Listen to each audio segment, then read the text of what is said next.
Hoy vamos a ver la influencia de la India en Occidente. La vez pasada estábamos viendo cómo a partir de la tragedia de Bangladesh, como una de las consecuencias a largo plazo de toda la cantidad de problemas que generó la partición,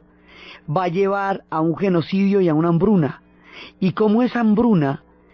va a hacer que Ravi Shankar, un músico bengalí, entre en contacto con George Harrison, el Beatles, ya se habían disuelto los Beatles en ese momento, y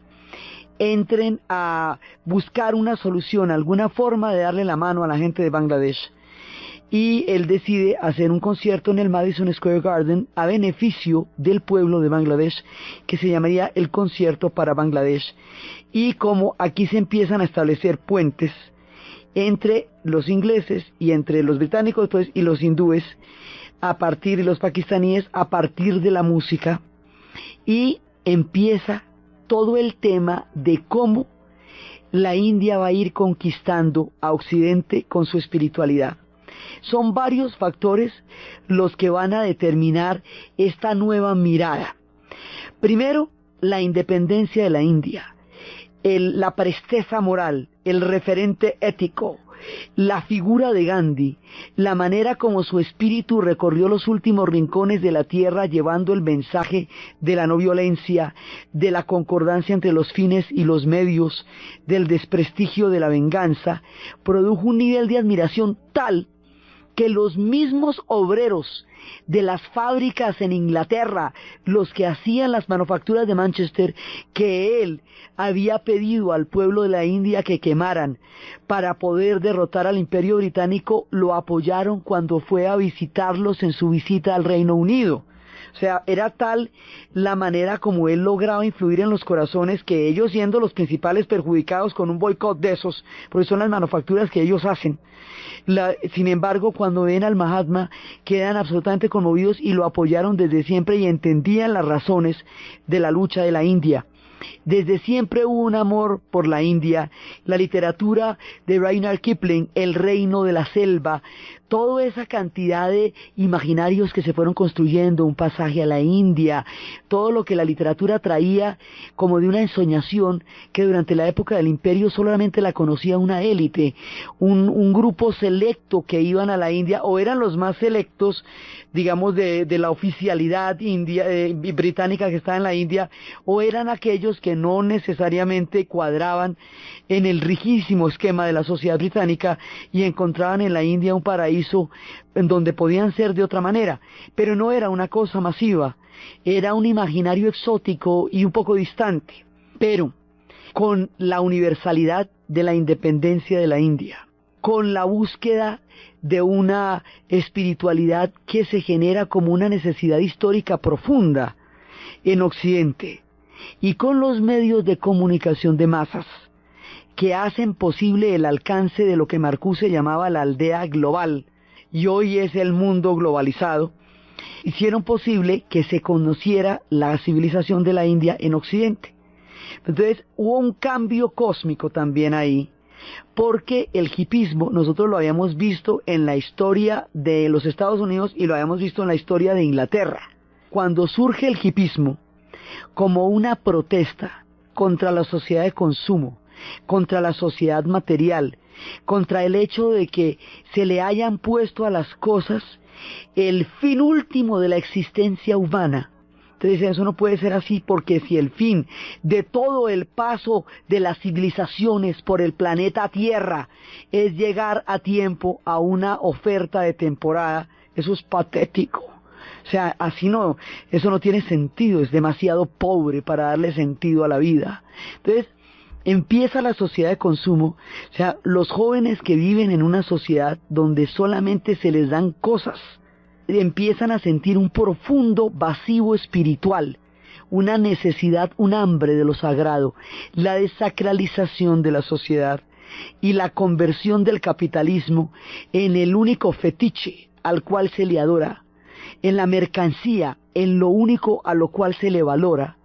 hace que una generación se sienta profundamente insatisfecha en el sentido de la existencia y de la razón para haber venido al mundo. Y como esas sí son las preguntas que se saben los hindúes, ellos la tienen reclarita para qué vinieron al mundo, cuál es la vuelta aquí, eso lo tienen, mire, desde el comienzo de las civilizaciones.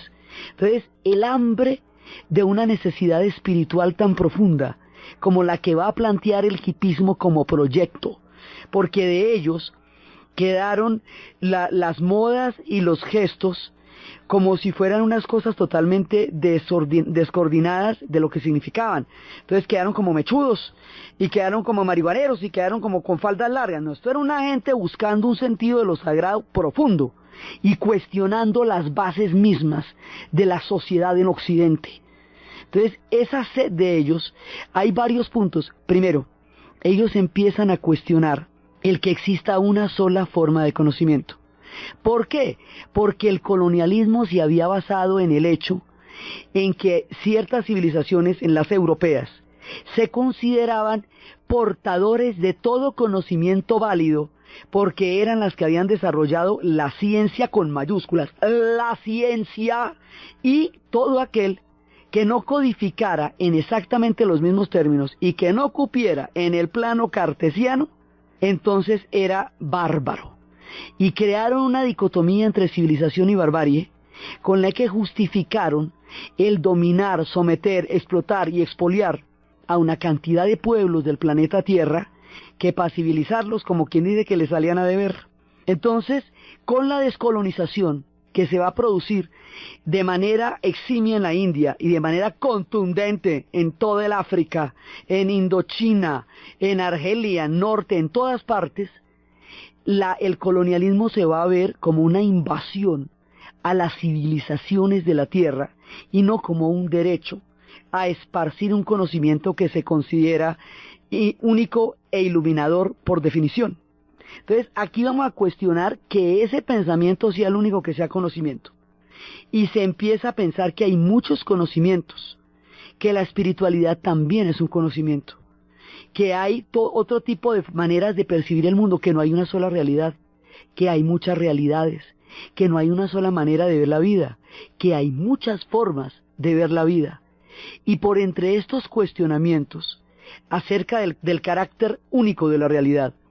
o de la diversidad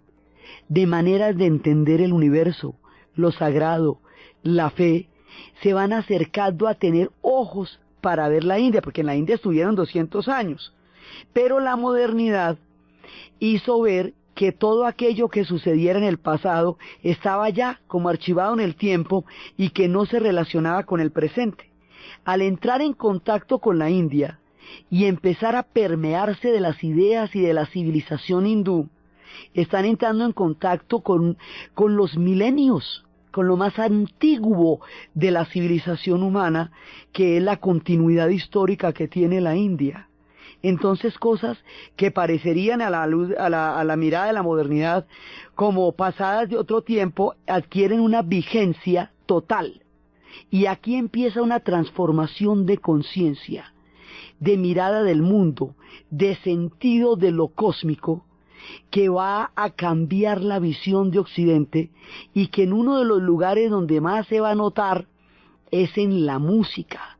Los grandes músicos empiezan, pues estábamos teniendo como referente el concierto para Bangladesh, pero antes de eso, los Beatles habían ido a la India, y la India les había dado otra mirada completamente diferente y otro sonido. Ahí, en el disco de Sgt. Pepper's, empiezan a entrar sonidos que evocan cítaras y saroids, y que empiezan a mostrarnos la presencia de una nueva sonoridad en la manera como ellos están transformando la música. En el disco de Let It Be va a haber una canción que muestra toda esa exploración de este nuevo universo, y se llama A través del universo, Across the Universe. Las letras empiezan a cambiar. La primera que estábamos escuchando, con la que abrimos, dame amor, dame paz en la tierra, dame luz, dame serenidad y líbrame de los nacimientos. Empiezan las ideas de la reencarnación. George Harrison se encontrará en ese momento con lo que va a determinar su vida y su actitud y su corazón y su misión, el hinduismo. empiezan a hablar de cómo el amor va transformando todo. Con el amor podemos empezar a cambiar,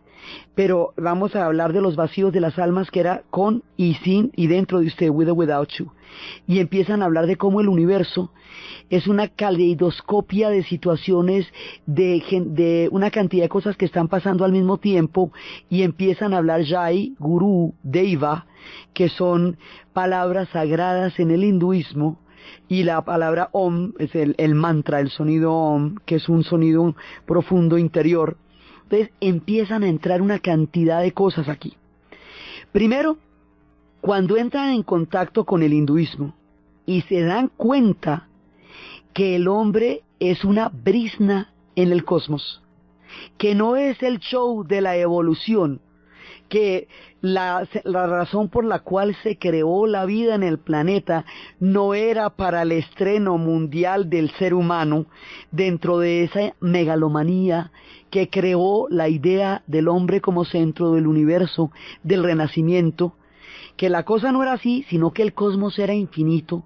que había existido desde siempre sin nosotros, que lo más probable es que no le pase nada si nos vamos. Entonces eso, junto con las basuras nucleares, los desechos tóxicos, los costos de un proyecto de industrialización aceleradísimo, las altas industrias, los altos hornos, las siderúrgicas, todo eso son industrias altamente contaminantes. Los desechos tóxicos no tenían dónde ponerlos y no tienen dónde ponerlos. Había radiaciones de antiguos silos de misiles. Por ejemplo, una vez se presentó un caso de unos niños en un colegio que se enfermaban y fueron a averiguar cuál era el problema, y era que debajo del patio de recreo había una base abandonada de misiles, que lo que los enfermaba era la radiación. Entonces empiezan a dar cuenta que están volviendo el planeta un basurero, y al entrar en contacto con la India, se dan cuenta que no tienen ese derecho, porque no nos pertenece el planeta como nos puede pertenecer una corbata, unos zapatos o unas medias, que la tierra es una cosa sagrada. Aquí empezamos a cuestionar el concepto del hombre máquina, que había entrado en la era de la formación de la ciencia moderna. La tierra como una máquina, como un reloj,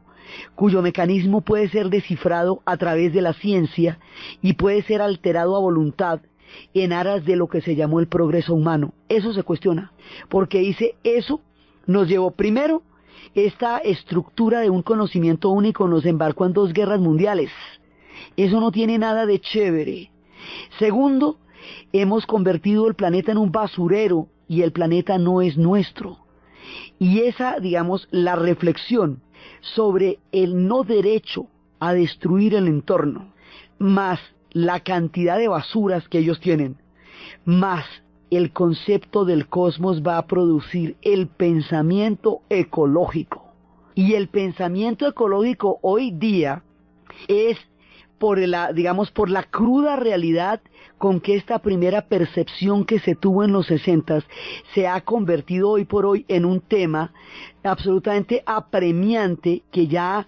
se nos viene encima como una amenaza real al bienestar y a la supervivencia del planeta, con el efecto invernadero, sí, con el calentamiento global, con la emisión de gases. El G8 está tratando el tema ambiental como una de sus prioridades. Eso había empezado como una percepción a partir del hinduismo, que nosotros no teníamos derecho a acabar con la tierra, y a partir de la carta de la gran jefe indio Seattle y la búsqueda de las raíces de los hippies en Estados Unidos, de lo que eran los indios nativos americanos, que sí se sabían esto desde el principio de los tiempos, porque convivieron en la pradera milenariamente y entendieron que su supervivencia dependía del respeto a la tierra. El concepto del respeto a la tierra, el concepto de la ecología, desde el punto de vista de lo científico y desde el punto de vista de lo sagrado, llega a la cultura occidental por la vía de asomarse a la inmensa civilización de la India, y altera nuestra percepción hasta tal punto que incluso podríamos hacer algo ahorita, que incluso podríamos revertir el rumbo tan terrible que estamos cogiendo por haber empezado a madurar la idea, hasta que hoy eso es una idea global, y es una idea que los niños tienen clarísima desde que nacen, y es una idea que implica una responsabilidad histórica e individual, y es probablemente la más influyente en términos, digamos, de impacto de las ideas que Occidente llega a madurar a partir de su contacto con la India. Occidente empieza a mirar hacia su propio interior y empiezan a darse cuenta que la vida no solamente tiene que ser satisfactoria en términos materiales, sino que tiene que ser satisfactoria en términos de paz interior y de armonía y de espiritualidad. Y ahí es donde los hindúes son los grandes maestros, porque es la dimensión en la que viven, es su cosmovisión. Entonces, por ahí empiezan a entrar muchos conceptos. Primero, para poder explorar el interior hay que tener una calma. Esa calma se hace a través de la meditación y se hace a través de la respiración. Entonces empiezan a aparecer otras instancias que antes no existían en la cultura. A nadie le ocurría meditar antes de tener ojos para poder ver a la India. A nadie se le ocurría que la respiración, que es aquello que nos determina en nuestra existencia física, es también aquello que nos conduce a los caminos de la paz interior. El concepto de paz interior tampoco andaba. El concepto era de prosperidad, de riqueza, de billete, de éxito, de competitividad. Entonces, los hippies sienten que no quieren vivir una vida de eterna competencia, que no quieren ser mejores que el vecino, que no quieren estar en el número uno, sino que lo que quieren es tener una existencia plena, y que eso no llena su existencia. El sentido tan profundo de competencia que hay en las sociedades industriales avanzadas, donde empezó el cuestionamiento, hace que un grupo de jóvenes, que después van a llegar a ser muchos, considere la idea de vivir de otra manera, y como eso planteaba una ruptura tan grande con los parámetros y las metas de la época, pues terminaron yéndose y rompiendo con la sociedad en la que nacieron y creando las famosas comunas. Habíamos hablado de esto en la época de Haight-Ashbury en San Francisco y también en Inglaterra. En Inglaterra esto está inscrito dentro del fenómeno de la contracultura. La contracultura en Inglaterra empieza a partir de las marchas nucleares, antinucleares, para impedir la nuclearización de la OTAN, las marchas de Aldermaston en 1958, cuyo emblema es el símbolo de la paz. Comité Nacional contra el Desarme, Committee of National Disarmament, Against National Disarmament, y eso es lo que va a empezar a decir, bueno, si no aprendimos nada de la bomba atómica, que queremos nuclearizar la OTAN, es que el nivel de insensatez ya está salido de toda proporción y hay que salir a la calle y decirle, oigan, eso no se puede hacer. Y ahí empezaron los movimientos. En Inglaterra empiezan por ahí. En los Estados Unidos empiezan por las marchas de Martin Luther King, quien se basa en Gandhi y en su teoría de la no violencia para desegregar el sur de los Estados Unidos, y directamente toma como referencia ese antecedente ético para tomarlo y hacerlo suyo y cantar por la desegregación del sur de los Estados Unidos, y lo logran, y Martin Luther King se une a esta lista planetaria de seres espiritualmente evolucionados que nos dan otros preceptos y otras maneras de entender el mundo distintas a la venganza, que es la no violencia. Entonces está permeando el espíritu de Occidente la emanación vibratoria de la India. Entonces, por ese lado se va desarrollando todo lo que conocemos como la contracultura, y la contracultura tiene su eje, uno de los ejes más importantes en el hipismo, y el hipismo es el que está cuestionando los valores y los paradigmas de Occidente y está buscando otras metas que no son de productividad ni de crecimiento, sino de crecimiento interior, de espiritualidad. Entonces, por ese lado se van metiendo con el hinduismo. ¿Qué van aprendiendo del hinduismo? Que existen buenas acciones y malas acciones, y que las buenas acciones son dharmas y que las malas acciones se llaman karmas. Hoy por hoy, en nuestra vida cotidiana, el karma es una palabra normalita. Uy, eso es un karma el que usted tiene ahí. ¿Sí? ¿Eso qué quiere decir? Un karma es el resultado de una mala acción que usted cometió en otra vida, es decir, en la reencarnación anterior, y que podría proyectarse a la siguiente vida. Ahí estamos hablando de la teoría de la reencarnación. el concepto de reencarnación empieza a entrar en la cultura de Occidente. Por eso la canción de George Harrison decía, libérame del nacimiento, free from birth, porque en el hinduismo el fin de los nacimientos es llegar a la perfección del alma. Entonces empieza a llegar eso, empieza a llegar el sentido de una armonía entre el cuerpo y el alma. En la ciencia máquina, en la tierra máquina, el cuerpo humano es un mecanismo al cual se le aprietan los tornillos y se le engrasan los aceites y algo falla. Se le opera la vesícula a Juan, que está en la cama 4, una vesícula, por ahí. Ah, que la tiene Juan, bueno, también, pero el tema es la vesícula de Juan. Entonces, habíamos visto en el hinduismo que hay un cuerpo emocional, un cuerpo espiritual, un cuerpo físico,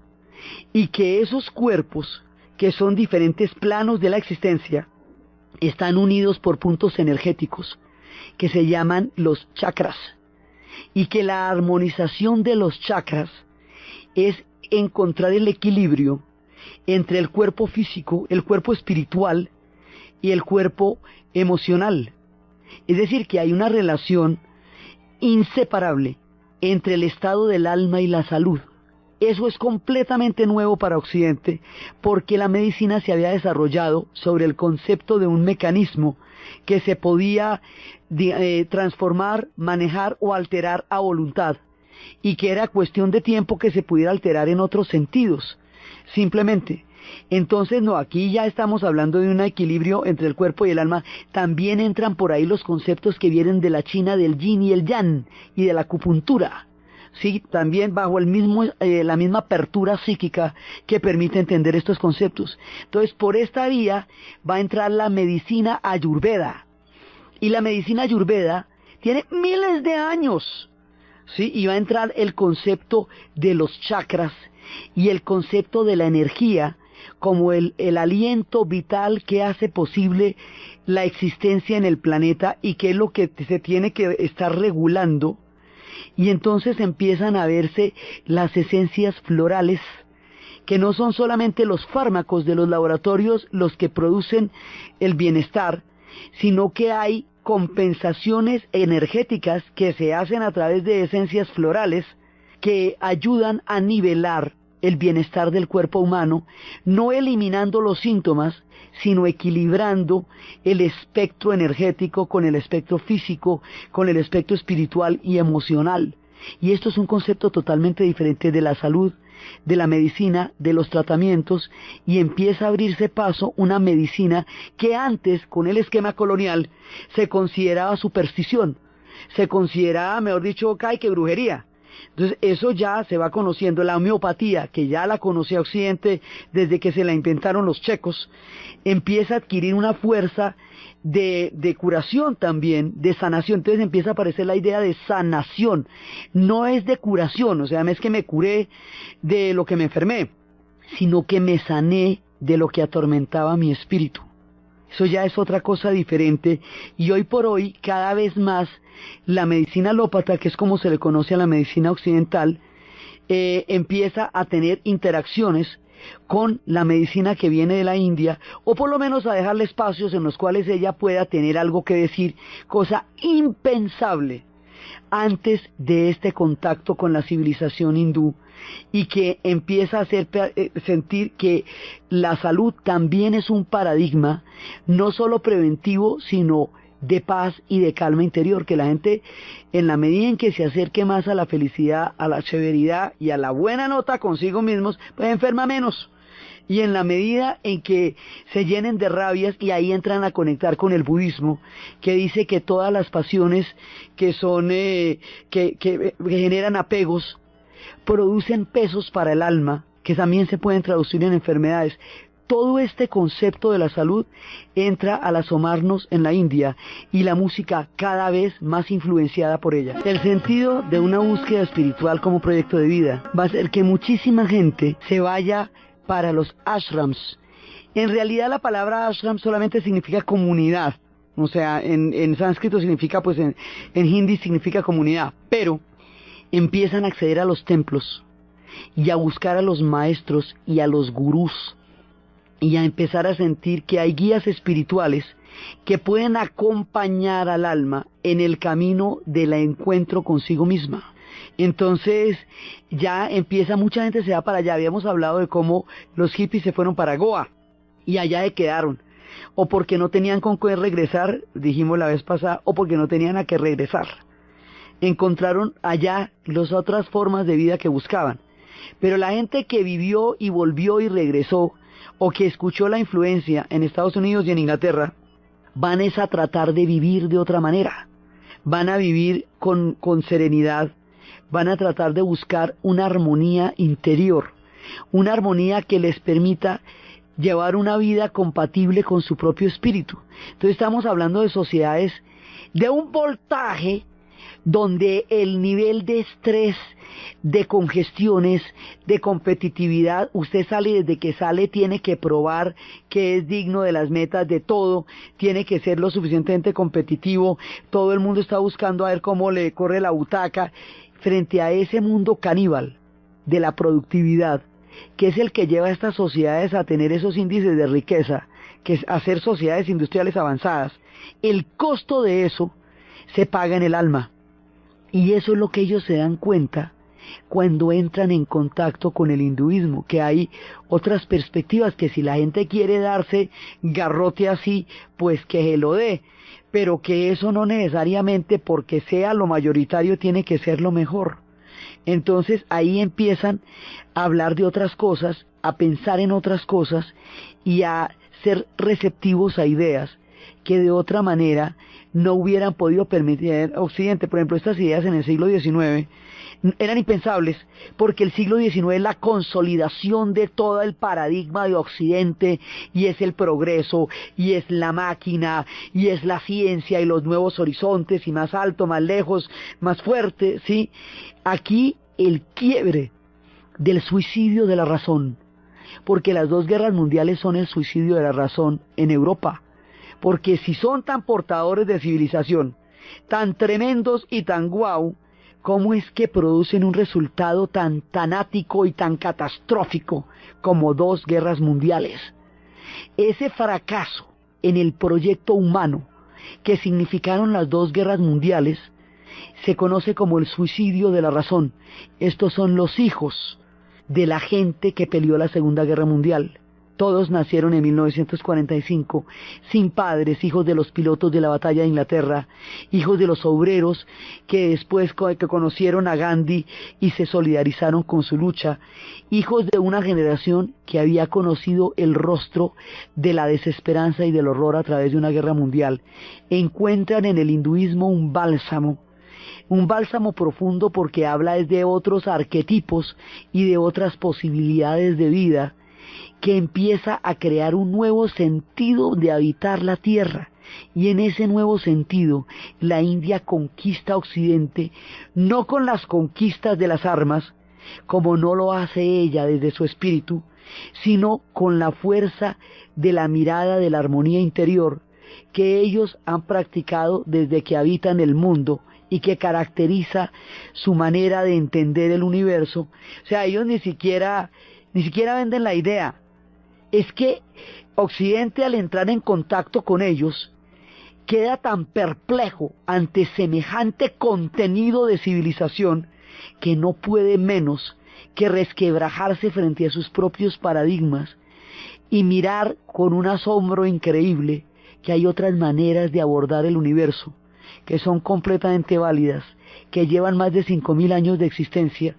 y que lo encaminan más a la felicidad que la alta productividad. Y la música continúa influenciándose, van influenciando cada uno de los grandes grupos, bebe o de los mensajes o de los sonidos de la música proveniente de la India. Así se va permeando todo esto. Una cosa que Occidente había descartado por completo era la astrología, porque la astronomía como ciencia había llevado a una connotación matemática su manera de entender el universo. Entonces las estrellas ya no se conocían para determinar nuestro destino, sino para entender el funcionamiento del cosmos a través de la matemática que está contenida en ellos. Pero resulta que los hindúes determinan la totalidad de su existencia a partir de los astrólogos. Son los que establecen la compatibilidad de los matrimonios, la viabilidad de los negocios, la conveniencia de las fechas. Todo eso se determina por la astrología que hacen los brahmanes, y esa es su función. Al entrar en contacto con la India, la astrología empieza a tener una renovada validez, porque empieza a ver que el hombre de todas maneras tiene una relación con las estrellas, y que entender una posición de un ángulo cósmico podría revelar algunas características, posibilidades o tendencias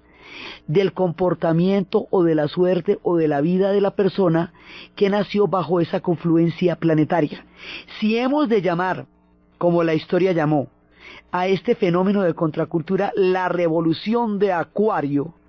es porque se habla de una era de guerras que fue la era de Piscis, que duró 1000 años, y que empieza una transición que dura más o menos 70 años, que arranca en los 60 y que sucedería más o menos para el 2025, un poco más o menos, que es el fin de la era de Piscis y el comienzo de la era de Acuario, y que esa era es llamada a ser una era de espiritualidad y de paz interior y de armonía. Entonces, si usted está manejando el concepto de la era de Acuario, se está metiendo en el tema de la astrología, y está considerando, como consideraban los antiguos, que los astros influenciaban la vida de los hombres en la tierra, su suerte y sus pasos planetarios, y esto empieza a convertirse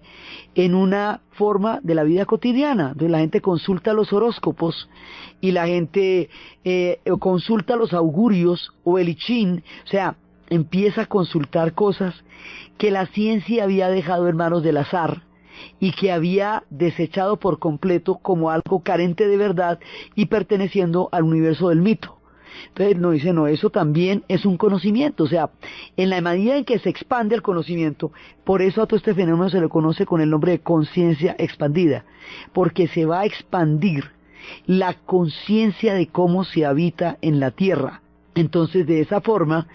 en muchos otros aspectos de la realidad, distintos a lo fáctico, a lo medible, a lo probable, a lo comprobable en un laboratorio que mandaban los empiristas que se entendiera, o a lo estrictamente racional que mandaban los racionalistas Descartes y Leibniz que se entendiera, o a lo estrictamente productivo que mandaba Adams y el capitalismo que se entendiera, o al sentido único de la lucha de clases que mandaba Marx que se entendiera. O sea, todos los discursos de Occidente dicen, sí, muy bien, o sea, eso funciona porque si no, no existiría la física, si Newton no tuviera la razón no se caerían las manzanas. No estamos dudando de la ley de gravedad, faltaba más. Lo que estamos diciendo es que hay muchas otras leyes en el universo y solo conocemos un pedazo, y que nos vamos a poner a conocer el resto, y que al parecer los hindúes se saben el chisme y hay que irles a preguntar. Eso es básicamente de lo que se trata. Entonces se va formando un conjunto de ideas que en su tiempo era conciencia expandida y era parte de la psicodelia y era parte de la búsqueda de otras realidades y otras percepciones de la conciencia, y que hoy llamamos nueva era. Todo lo que hoy llamamos nueva era, que se entiende la aromaterapia, la medicina ayurveda, la armonía de los chakras, el yoga, la respiración, el sentido de armonía interior, todo eso que viene de la India es lo que empieza a encontrarse en esta nueva mirada. Eso no hubiera sido posible si no hubiera habido un cambio de conciencia, porque todas esas cosas habían existido durante 5000 años y a nadie parecía haberle llamado la atención fuera del área de influencia de la India, que es gigantesca, pero quedaba en Oriente. O sea, digo que es gigantesca, pero la mitad del Asia es influenciada por la India. Pues después vamos a ver, ¿no?, qué es lo que es Tailandia, lo que es Bali, Indonesia, lo que es Bután, lo que es Nepal. Pero fuera de la, digamos, de la gravitación planetaria de la India en el Asia, Occidente desconocía por completo que todas estas cosas estuvieran pasando mucho antes de que Occidente hubiera empezado a caminar, ¿sí? Y era porque no existía una mentalidad que hiciera posible entender eso. Esa mentalidad la tienen los hippies, y por eso son tan importantes, porque su nivel de cuestionamiento, ellos son un pensamiento. son una manera de entender el universo completamente nueva que no se había dado antes de manera masiva y que va a ocurrir, como dijimos, en los medios de comunicación de masas. Y al ocurrir en los medios de comunicación de masas, de manera instantánea se difunde un conocimiento que de otra forma hubiera tardado mucho tiempo en llegar de un lado al otro del océano, de un lado al otro de la televisión, de un lado al otro de la radio, de un lado al otro de los conciertos, y la música va captando esto, y los Rolling Stones, los Beatles, Jethro Tull, todo el mundo va bebiendo en mensajes muchas veces y en músicas toda esta influencia sonora y espiritual que va llegando de la India. La música, como fue tan importante el rock en toda la transformación cósmica, política y social de la contracultura, como fue un cronista de todas las cosas que pasaron, como es un testigo y un testimonio que en esa época era el único del grado de transformaciones que se estaban produciendo en la sociedad en ese momento, es el hilo conductor también en el caso del descubrimiento de la India, porque a través de estos sonidos van llegando esas historias. Entonces también pasa, como en el caso de Santana, que habiendo llegado a la cumbre, al éxito, empieza a darse cuenta que todos sus amigos con los que tuvo tanto apego, tanta armonía, tanta amistad, que lucharon tan duro por la fama, que tuvieron que trabajar tanto por llegar a ser lo que fueron, cuando logran el éxito se matan. Entonces es cuando se mata Janis Joplin, Jimi Hendrix, Jim Morrison, todos buscando como otros universos. Entonces él dice, yo ¿qué hago aquí? O sea, yo me puedo ir detrás de ellos y eso es lo que no quiero. Entonces él asume un misticismo profundo, y ese misticismo, él decía, era prácticamente la muerte o el misticismo lo que se me dio a escoger a mí, porque la cosa era realmente alarmante en el punto en que las personas estaban confrontando límites que no tenían retorno ya. Entonces él asume el misticismo y se mete de lleno en la India y en la espiritualidad, y su música se transforma y empieza a reflejar ese profundo pensamiento y esa profunda búsqueda interior en la cual él se sumerge en ese momento de su vida y de la historia. 20 años después de la independencia de la India, después de 200 años de dominación británica, cuando los británicos salen de allá y cuando pasa un tiempo de reflexión histórica, se cambian las cargas y la India empieza a influenciar a Inglaterra. Y como Inglaterra es el corazón de playa de Occidente, junto con los Estados Unidos, y los dos pueblos tienen una porción de su población buscando una salida mística y una solución espiritual a su vida por el planeta, la India entra en contacto con ellos, y Occidente entra en contacto con la India, y de esa manera se va cambiando todo el esquema que se tenía acerca del universo. El contacto con la India amplía el concepto del cosmos, hace posible la idea de que la muerte sea un salto a otra escala dentro de la evolución del alma, cuestiona una cantidad de principios que se daban por sentados y que permitían creer que la ciencia era única e incuestionable en su desarrollo, porque parecía totalmente perfecta, pero entonces empiezan a darse cuenta que no, que hay una cantidad de cosas que no se saben, que la gente puede sanar sin saber uno exactamente cómo, o se puede morir cuando no se parecía que se pudiera morir. Entonces, la incertidumbre, el azar, la mirada de lo que no podemos controlar ni manejar con la razón, la idea de que no podemos abarcar el universo solo con conceptos, que no podemos abarcar todo simplemente porque lo podemos denominar, probar o cuantificar, hace posible pensar que el mundo es muchísimo más complejo. Y la idea de que el mundo es muchísimo más complejo es que la India es posible. Y tan es posible que existe y es real. Y ese es el asombro. Apenas han pasado 40 años desde que Occidente se asomó a la India, y las transformaciones ya han sido muy grandes a nivel de la conciencia cósmica. y apenas se está descubriendo un pedacito de esa gigantesca civilización que hemos estado narrando a lo largo de todos estos capítulos. Es apenas una plumita. Es apenas encontrar que hay gurús, que hay gente que maneja las emociones como Osho. En la India todos estos personajes no son tan importantes porque a ellos no les están iluminando el camino, porque ellos viven en ese camino. Entonces la India entiende la fascinación que le produce a Occidente y reproduce lo que Occidente quiere ver en ella, como una especie de espejo, de reflejo. Eso no es la India, hay una India profunda que solo ellos saben cómo es, porque misteriosos siguen siendo, pero es lo que nos permite mirarnos el alma. Occidente mira a la India cuando está dispuesto a mirar lo profundo de su alma, cuando está dispuesto a entender el sentido de la vida y el sentido del universo, y esa probablemente sea una de las mayores influencias que haya ejercido una civilización sobre otra, porque es la influencia en el espíritu y en el alma. Y eso es lo que le pasa a Occidente cuando se asoma a la India, y por eso era que teníamos que recorrer este camino hoy, porque si no, no entendemos cómo la vida cotidiana se nos está poblando de una cantidad de conceptos que se manejaban milenariamente en Tamil Nadu, en Mohenjo-Daro, en los lugares más antiguos de la India, y que ahora parecen novedades y que transforman nuestro sentido de la armonía interior y de la percepción del universo, y nos llevan a profundidades del espíritu que la sociedad de consumo no era capaz de entender o de responder, y nos hacen vibrar en otras frecuencias, y nos llevan a mantras que nos pueden dar paz y tranquilidad en el alma mediante la repetición de un sonido que altere los estados del alma hasta llevarla a propias percepciones de conciencia y de tranquilidad. Por todas estas respuestas y estas búsquedas y ese sentido de lo sagrado, teníamos que pasar en nuestra historia de la India por la manera como ella influencia a Occidente, la manera como se va creando la India moderna, la dinastía de Nehru,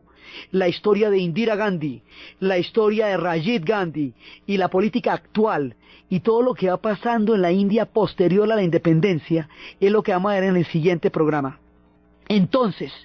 desde los espacios de la conciencia expandida, de la armonía interior, del sentido cósmico, del sentido kármico, del sentido de la amplitud, de la diversidad, de la tolerancia, de la coexistencia con lo diverso, de la idea de que el universo es infinito en sus variedades y en sus posibilidades, de la medicina ayurveda, de las esencias florales, de la nueva era, de la armonía interior, y de todos esos conceptos que trae desde lo profundo de su civilización la India a nuestras vidas,